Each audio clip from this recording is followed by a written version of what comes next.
Hi and welcome back, strangers. This is my new video, and first of all I wanted to thank you for all the support you give me.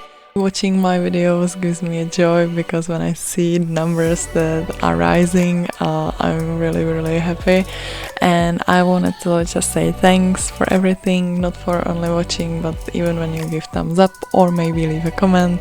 It brings me just such a joy. So I hope you'll enjoy this video where I will be painting a little blue scenery.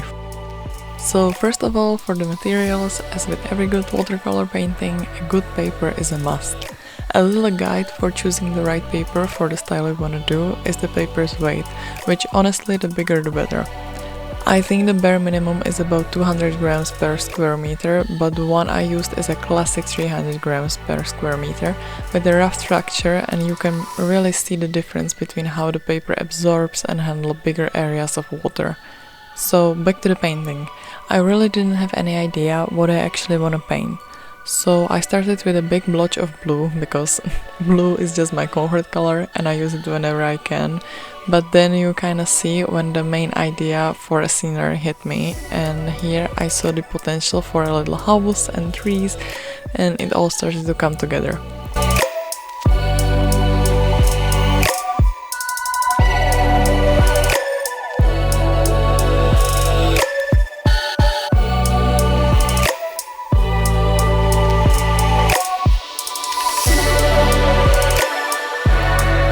Even though I'm a little impatient, I wanted to work in layers to give more sense of depth. You can see so-called wet on wet technique, where I put a darker overlayer on parts that are still wet, so the edges are not so defined and are a little fuzzy, but for more details I had to wait.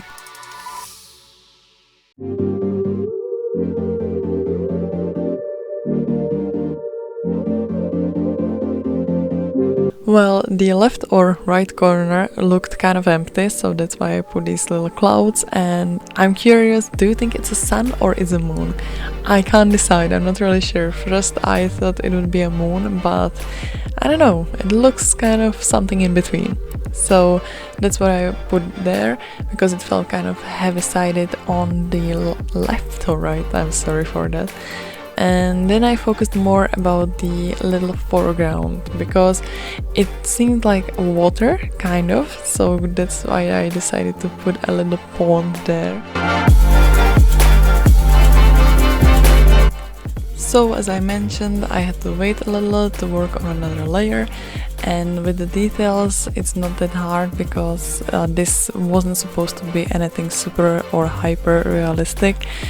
It was just more about putting a sense of depth into the piece, and I mostly just went with my gut about where to put it and what to do.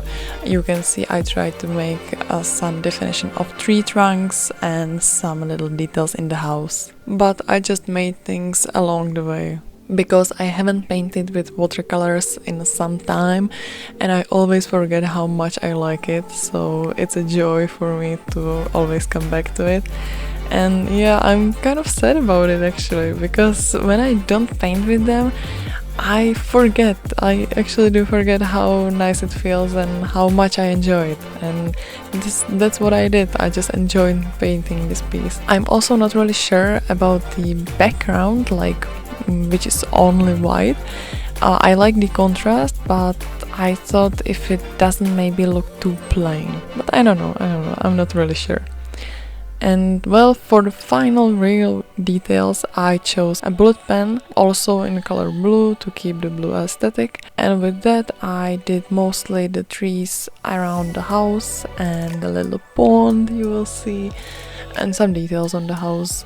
I tried to not overdid it, but you know that not only at art but also in life it's sometimes easy to get carried away. So I really tried. I hope I didn't overdo it, and I hope you like it. And I think this will be mostly all for today. I hope you enjoyed this video. I hope you enjoyed it as much as I enjoyed painting it. And I will see you hopefully soon in the next video. In the meantime, please enjoy the rest of this video. And as I mentioned, when you give like, subscribe or thumbs up, I'm really glad. And goodbye for now.